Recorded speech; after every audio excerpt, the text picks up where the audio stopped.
Hey team, I think it's pretty likely that most of your life groups are going to be starting this weekend or in the week ahead or maybe next weekend, sometime real soon. And so wanted to make sure and give you some, well, first of all, some thanks and some gratitude for the fact that you're leading a group this year. Thank you so much for being willing to help us as we try and keep community central in a really weird year, a really weird time when community is more important than ever. So thank you for being willing to lead a group. Wanted to let you know, I know a lot of groups are gearing up in different formats, room groups, Zoom groups, Bloom groups, and I know that each one of you has kind of unique needs as it relates to how you're planning on starting up. A couple of things that are central to all of our groups. One thing is we have a soft start guide for you that we've used in years past that talks about, and there's a 1 week option, a 2 week option, and a 4 week option on how to get a new group started or maybe how to re-up with an old group. I recommend the 2 week option. If you've got a group that's exactly the same as it was last year, a 1 week option might be good. Still a great time to go over the group agreement. If you've got a brand new group, you might want to consider the 4 week option, but I think the 2 week will probably work for you. You'll see the link down below as it relates to that.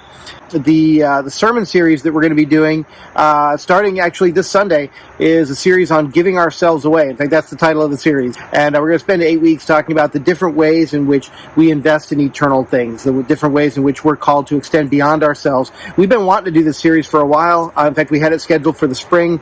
It just felt like a weird thing to actually, once COVID hit, to tell people to go out and give themselves away when everybody was stuck at home. And so here we are, and it's the fall, and it seems like a good time to hit this series. We're going to be putting together study questions for you, for those groups who are doing sermon discussion, but we're not putting it together as a full package deal. You'll be getting them Sundays after church. So whoever the preaching pastor is on any given Sunday is going to write up some study questions and send them to you probably right after church, maybe the night before, but trying to put questions together that really frame around the sermon.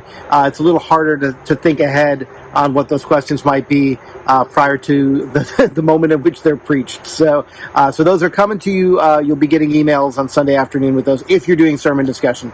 If you're doing something else, just remember that we've got a great life group library, and you'll see the link down below for Libib, LIBIB.com. I think it's stonebridge.libib.com, and you'll see all the things that we have available. Let us know if you're interested in any of that. To get things started, your groups in the Bridge are updated. As people have been signing on to your groups or probably dropping out of your groups, or as we've been building new groups, I've been putting all those names into your group on the Bridge. If you have a rough time getting to that, let me know. But going into your group and clicking on messages and sending a message out to the whole group, letting them know when your first meeting is going to be, would be great. And it really is a great tool to use all year round, but if you decide you want to use a different tool, that's great too. Just know that all of your contact information right now is accurate in those groups in the Bridge. As it relates to the types of groups, let me address the room groups for a moment. Those of you guys who are going to be meeting in person, you know that there are some things that you just have to factor in as we are beginning to regather people. Just make sure that you're doing the best that you can to create an environment that's as safe as possible for all of our participants, or at least it just demonstrates that you're taking seriously and caring for them. And so simple things like disinfecting the host site prior to gathering according to the CDC recommendations that I think we're all familiar with by now. Don't forget to wipe down the doorknobs and common surfaces, and keep hand sanitizer out and available for everybody, things like that.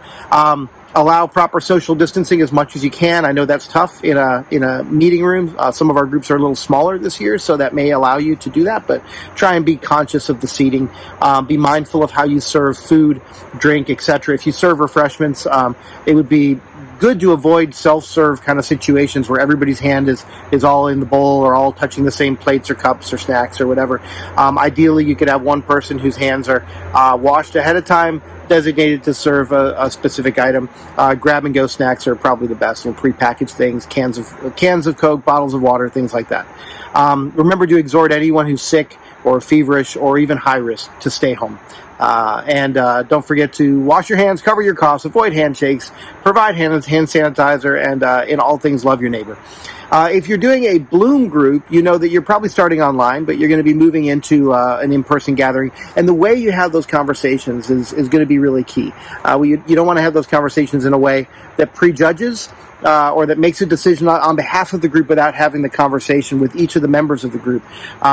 Don't pre-decide the group's bent. You don't want to say, well, I think think most of us are agreed here that next week we should just be meeting in person. Instead, contact each of those families or each of those individuals and get the lay of the land before you jump in. In fact, before you start offering suggestions, be aware of how you think your group's going to react to those suggestions. So the same thing goes with masks. Have good conversations about that. Not saying things like, "Hey guys, we're not planning on wearing masks. So everybody okay with that?"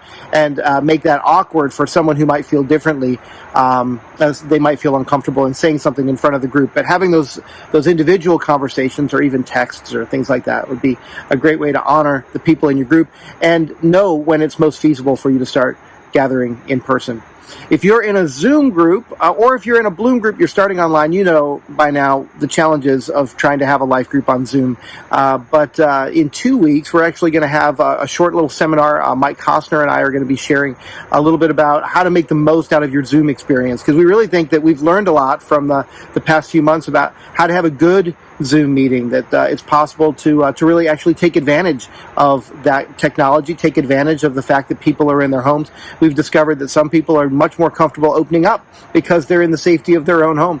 And there's some opportunities for you to even with your icebreaker questions, take a tour of people's living rooms and use this as kind of a grown-up show and tell. Say, hey, next week let's all bring wedding pictures. Next week let's all give each other a tour of one room of their house. Things like that. Some opportunities for you to maximize the Zoom experience. And so not next week, but the week after, we'll actually be having some information about that, just some thoughts, some best practices on the Zoom experience. You Bloomers are going to want to listen to that stuff as well, because at least for the short term, you're planning on meeting online as well. There's a lot more I could say, but what I really want to say is thanks.